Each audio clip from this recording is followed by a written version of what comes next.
Hello learners, welcome to our channel study IQ judiciary. आज के इस पर्टिकुलर वीडियो में, आज के इस पर्टिकुलर सेशन में हम डिस्कस करने वाले हैं कि how to prepare for translation. Translation जो कि आपका एक सब्जेक्ट है, जुडिशरी एग्जाम्स में आपका एक सब्जेक्ट जो आता है ट्रांसलेशन का, इसे प्रिपेयर करते टाइम स्टूडेंट्स को काफी बार बहुत से इश्यूज जो है वो फेस करने पड़ते हैं। जैसे जो आपके इंग्लिश मीडियम के स्टूडेंट्स होते हैं, उन्हें दिक्कत होती है, उन्हें प्रॉब्लम फेस करना पड़ता है हिंदी ट्रांसलेशन करने में। और जो हिंदी मीडियम के आपके स्टूडेंट होते हैं उन्हें प्रॉब्लम आती है इंग्लिश का ट्रांसलेशन करते टाइम। तो आज के इस वीडियो में हम ये डिस्कस करने वाले हैं कि इस ट्रांसलेशन की जो प्रॉब्लम जो हमें आती है ट्रांसलेशन पढ़ते में, इस प्रॉब्लम को किस तरीके से सॉल्व किया जा सकता है ताकि ट्रांसलेशन के टर्म्स में या ट्रांसलेशन की तैयारी करते टाइम आप उस लेवल तक अपनी प्रिपरेशन लेके जा सकें ताकि मेंस की स्टेज पे आपका ये पेपर ना बिगड़े। ट्रांसलेशन का जो आपका सब्जेक्ट आएगा आपके मेंस के एग्जामिनेशन में, आप उसे इजीली अटेम्प्ट करके आ सके। क्योंकि ट्रांसलेशन का जो पेपर होता है आपके स्टेट जुडिशरी एग्जामिनेशंस के अंदर, ये होता है एक डिसाइडिंग फैक्टर। ठीक है, क्योंकि ट्रांसलेशन का ही वो पेपर है जो आपको मेरिट स्टेज तक पहुंचा सकता है। ठीक है, तो इसलिए आज के इस पर्टिकुलर सेशन में हम यही डिस्कस करेंगे कि ट्रांसलेशन की तैयारी करते टाइम किन किन चीजों का हमें ध्यान यहाँ पे रखना चाहिए। ठीक है, so let's start with our session on how to prepare for translation for the judiciary exams. अब देखिए, सबसे पहले before we start with the session, एक इंपॉर्टेंट अनाउंसमेंट, एक इंपॉर्टेंट इंफॉर्मेशन आप सबके लिए। आप में से जो लोग यूपी एपीओ के लिए अपियर होने वाले हैं इस साल इन द ईयर 2022, जिसका एग्जाम होने वाला है 21 अगस्त को, तो अगर आप इस साल एग्जाम के लिए अपियर कर रहे हैं, you can enroll for our mock test series जो कि हम यूपी एपीओ के ऊपर लेके आए हैं। इसमें आपको दिए जाएंगे 7 फुल लेंथ मॉक टेस्ट। इसके साथ साथ आपको पास्ट ईयर क्वेश्चंस के एनालिसिस, इंपॉर्टेंट केस लॉस और important state specific current affairs भी इसमें बताए जाएंगे। And you are getting all of this in a minimal price of ₹499। तो अगर इस साल आप यूपी एपीओ के लिए अपियर कर रहे हैं, so do enroll for the mock test series as well.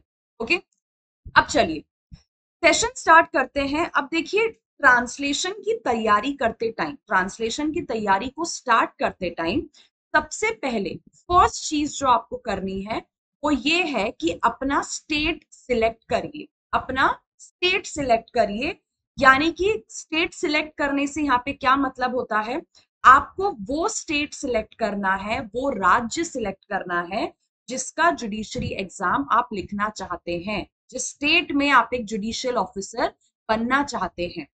क्योंकि जब आपके माइंड में ये चीज क्लियर होगी कि आपको कौन सा स्टेट जो है उसकी जुडिशरी की तैयारी करनी है, आपको उस स्टेट जुडिशरी एग्जाम के लिए अपियर होना है, तो दूसरी चीज जो आपको ये करनी होगी वहां पे, उस स्टेट के पेपर को देखिए।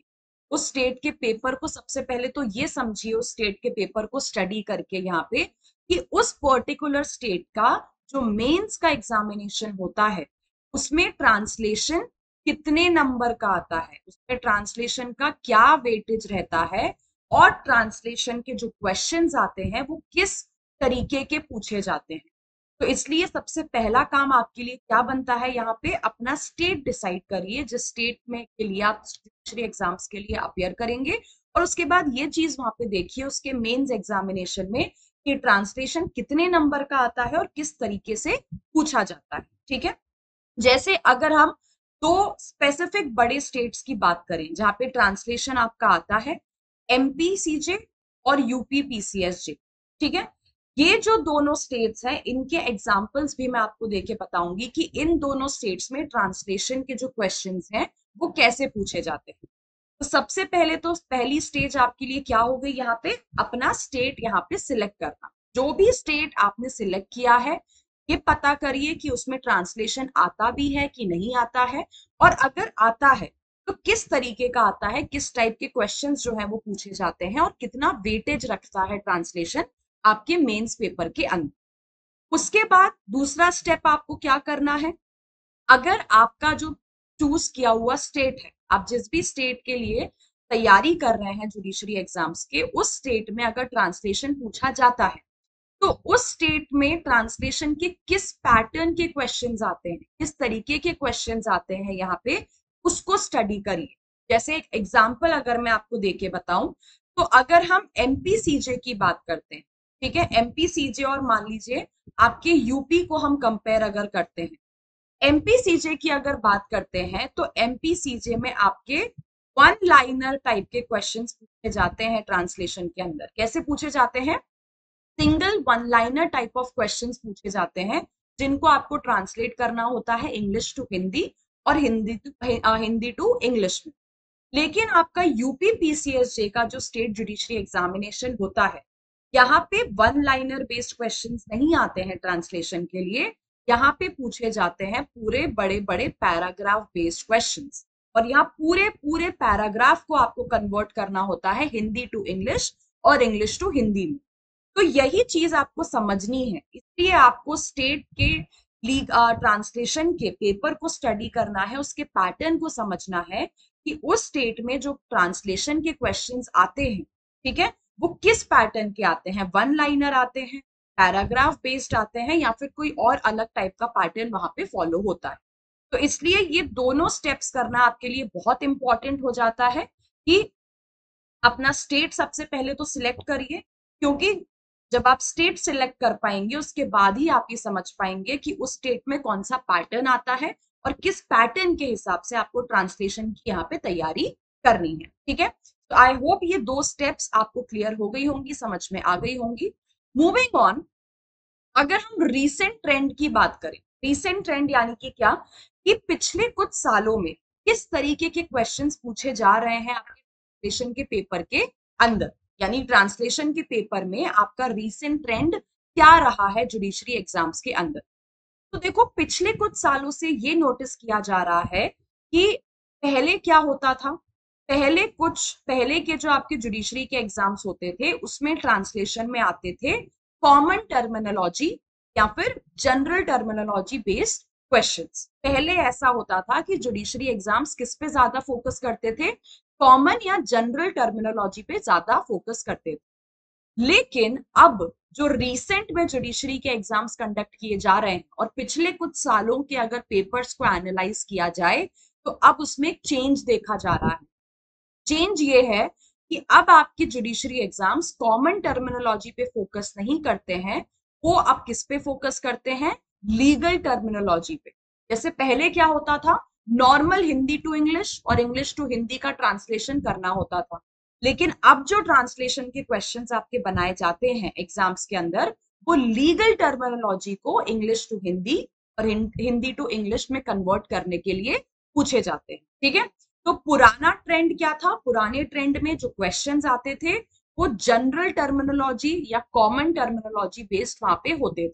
बट नया ट्रेंड क्या है, जो अब क्वेश्चंस पूछे जाते हैं जुडिशरी एग्जाम्स के अंदर, वहां पे आपको लीगल टर्मिनोलॉजी की नॉलेज होना बहुत ज्यादा इंपॉर्टेंट है, क्योंकि अब यहाँ पे लीगल टर्मिनोलॉजी जो होती है, जो लीगल टर्म्स होते हैं, इनका हिंदी टू इंग्लिश और इंग्लिश टू हिंदी आपको ट्रांसलेशन करना पड़ता है। ठीक है, अब देखो यहाँ पे हमें ये तो समझ में आ गया कि अच्छा ठीक है, जुडिशरी के जो एग्जाम्स हैं कि आप कॉमन टर्मिनोलॉजी पे उतना फोकस नहीं कर रहे हैं, जनरल टर्मिनोलॉजी के क्वेश्चंस नहीं पूछे जाते हैं, लीगल टर्मिनोलॉजी पे अब ज्यादा फोकस किया जाता है। तो अब ये लीगल टर्मिनोलॉजी के लिए हमें कैसे प्रिपेयर करना है, तो इसके लिए कुछ ट्रिक्स हैं जो मैं आपको बताऊंगी, ताकि आप लीगल ट्रांसलेशन बेस्ड क्वेश्चंस जो आपसे मेंस में पूछे जाएंगे आप उसको एस कर पाए। ठीक है, तो यहाँ पे अगर आप जुडिशरी के लिए प्रिपेयर कर रहे हैं, ऑब्वियस सी बात है, आप जुडिशरी के लिए अगर प्रिपेयर कर रहे होंगे तो आपने जाहिर सी बात है बेयर एक्ट्स वगैरह खरीदी हर एक एक पर्टिकुलर सब्जेक्ट की, क्योंकि बेयर एक्ट के बिना तो जुडिशरी की प्रिपरेशन हो ही नहीं सकती। तो जब भी आप बेयर एक्ट खरीदें, कौन सी बेयर एक्ट यहाँ पे खरीदनी है आपको, डिगलॉट एडिशन यहाँ पे आपको खरीदना है। ठीक है, डिगलॉट एडिशन का मतलब क्या होता है, एक ऐसी बेयर एक्ट जिसमें हिंदी और इंग्लिश दोनों में आपके प्रोविजंस जो हैं वो दिए होते हैं। ठीक है, बेयर एक्ट जो है वो हिंदी इंग्लिश दोनों में आती है, बायलैंग्वेज लैंग्वेज जिसे हम बोल सकते हैं। तो इसका फायदा देखिए ये होता है आप इंग्लिश मीडियम के हो या आप हिंदी मीडियम के हो, आपने अपनी कंफर्टेबल लैंग्वेज में उस पर्टिकुलर प्रोविजन को पढ़ा। मान लीजिए मैं आईपीसी पढ़ रही हूँ, मैं आईपीसी में कल्पेबल होमोसाइड के बारे में पढ़ रही हूँ और मैं इंग्लिश में पढ़ रही हूँ। बगल में ही, उसी के बगल में अगले पेज पे मुझे वही प्रोविजन कैसे दिया है, हिंदी में भी दिया हुआ है। तो एक बार मैंने इंग्लिश में पढ़ लिया और वहीं बगल में एक बार मैंने हिंदी में पढ़ लिया। तो यानी कि यहाँ पे क्या हो रहा है, मेरा लॉ तो स्ट्रांग हो ही रहा है, मैं लीगल प्रोविजंस की तो तैयारी कर ही रही हूँ, मैं लीगल प्रोविजंस तो पढ़ते जा ही रही हूँ, साथ ही साथ मेरा लीगल ट्रांसलेशन भी यहाँ पे जो है वो प्रिपेयर होता जा रहा है। एक ही टाइम पे आप दोनों चीजें यहाँ पे प्रिपेयर कर पा रहे हैं, पहला सब्जेक्ट भी प्रिपेयर हो रहा है और दूसरा ट्रांसलेशन भी यहाँ पे अपने आप प्रिपेयर हो रहा है। तो ट्रांसलेशन की शुरुआत करने के लिए सबसे मेन चीज जो आपको ध्यान रखनी है वो क्या है, डिग्लॉट एडिशन खरीदिए जब भी आप बैराक खरीदते हैं अपने सब्जेक्ट्स को प्रिपेयर करने के लिए। ठीक है, ट्रांसलेशन पढ़ने की शुरुआत करिए डिग्लॉट एडिशन से, जिससे आप हिंदी और इंग्लिश दोनों लैंग्वेज में पढ़ेंगे तो अपने आप वो जो लीगल टर्मिनोलॉजीज होती हैं, इंग्लिश की हो या हिंदी की, वो आपके दिमाग में बैठना चालू हो जाएंगी, क्योंकि आप उसी में पढ़ना चालू करेंगे तो स्लोली एंड ग्रेजुअली आपको आइडिया यहाँ पे लगने लग जाएगा। ठीक है, दूसरी चीज आपको ये करनी है कि अपनी खुद की एक डिक्शनरी तैयार करनी। ठीक है, अपनी खुद की क्या करनी है, एक सिविल क्रिमिनल या कॉन्स्टिट्यूशनल की आपको डिक्शनरी तैयार करनी है। यानी कि अगर आप प्रीवियस ईयर क्वेश्चंस को एनालाइज करेंगे कि आपका जो चूज किया हुआ स्टेट है उसमें पिछले कुछ सालों में किस तरीके के ट्रांसलेशन के क्वेश्चंस पूछे गए हैं, तो आपको ये आइडिया होगा कि ट्रांसलेशन के जो क्वेश्चंस होते हैं वो तीन तरीके से आते हैं।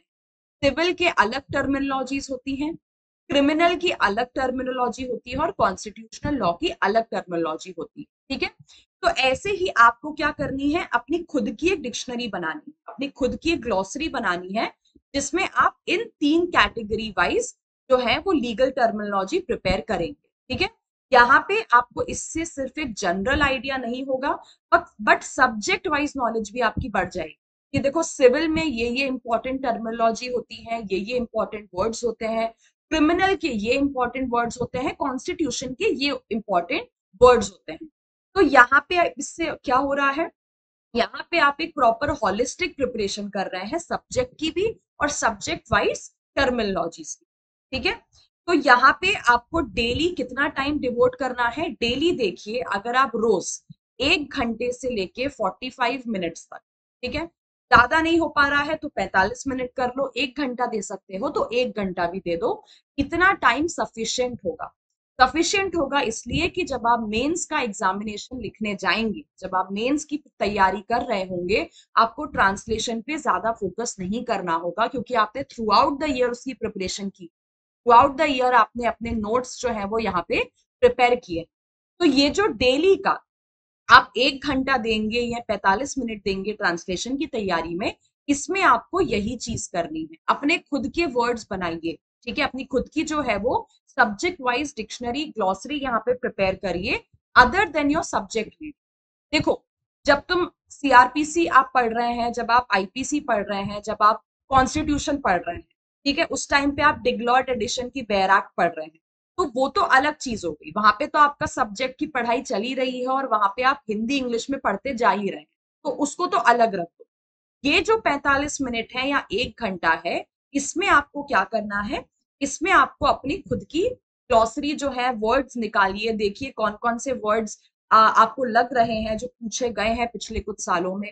ठीक है, पूछे जा सकते हैं, जिनका अच्छा खासा चांस है, भारी भरकम वर्ड्स हैं, आपको दिख रहा है कि भाई इस वर्ड का मतलब मैं भूल जाऊंगा बाद में, ये वर्ड मुझे मतलब याद नहीं रहेगा बाद में, तो ऐसे अपने खुद के इंपॉर्टेंट वर्ड्स निकाल के क्या करिए, अपनी ग्लॉसरी और डिक्शनरी यहाँ पे तैयार करना चालू करिए, उसे रिवाइज करिए। ठीक है, और ट्रांसलेशन के जितने हो सके उतने क्वेश्चंस को यहाँ पे प्रैक्टिस करिए। ठीक है, तो जब आप एक्चुअल में मेन स्टेज के लिए प्रिपेयर कर रहे होंगे तब ट्रांसलेशन जो सब्जेक्ट है आपके लिए बहुत ईजी हो जाएगा मैनेज करने के लिए। तो यहाँ पे दो ही चीजें करनी है अब आपको, जब भी प्रोविजन पढ़े, डिग्लॉट एडिशन से पढ़िए, हिंदी इंग्लिश दोनों में पढ़ लीजिए, वो अलग काम हो गया। बाकी अलग से 45 मिनट्स 1 घंटा दीजिए डेली का ट्रांसलेशन के लिए, जहाँ पे अपने वर्ड्स को जो है अपनी खुद की एक डिक्शनरी बनाइए, जो है लीगल टर्मिनोलॉजीज जो यूज की जाती हैं उसको निकाल निकाल के जो आपको इंपॉर्टेंट वर्ड्स लगते हैं, जो आपको लगते हैं पूछे जा सकते हैं या पूछे गए हैं, उनको निकाल निकाल के वर्ड्स वहां पे लिखते जाइए। ठीक है, उनका हिंदी इंग्लिश क्या होता है उनको रिवाइज करिए और उनको स्टडी करना चालू करिए। अगर आप इतना भी कर लेंगे तो टेक इट फ्रॉम मी कि मेंस स्टेज तक आपको ट्रांसलेशन के लिए ज्यादा काम नहीं करना पड़ेगा, काफी चीजें आप ऑलरेडी जो है वो पढ़ चुके होंगे, रिवाइज कर चुके होंगे। ठीक है, तो guys that's all from my and in this particular video. अगर आपको वीडियो अच्छा लगा, समझ में आया, so do press the like button and do subscribe to our Study IQ Judiciary channel अगर आपने अभी तक सब्सक्राइब नहीं किया है तो। अगर आपके और भी कुछ डाउट्स हैं लीगल ट्रांसलेशन से रिलेटेड तो you can let me know in the comment section below. And अगर आप एक जुडिशरी एस्पिरेंट हैं और आप इसी तरीके के इंफॉर्मेटिव वीडियोस या क्लासेस के लिए देख रहे हैं तो you can also enroll for our study IQ judiciary courses, जहाँ पे आपको एक होलिस्टिक प्रिपरेशन करवाई जाती है। मेजर माइनर लोकल लॉज सभी कुछ कवर किया जाता है। आपको सेपरेट यहाँ पे मॉक टेस्ट पेपर्स प्रोवाइड किए जाते हैं आपके लीगल ट्रांसलेशन के लिए, करंट लीगल नॉलेज के लिए, केस लॉस के लिए, सबके लिए आपको सेपरेट सेशंस यहाँ पे प्रोवाइड किए जाते हैं। Okay, so if you are a judiciary aspirant, you are more than welcome to come and enroll for our Study IQ Judiciary courses. So thank you again for watching this video. Take care. All the best for your preparation.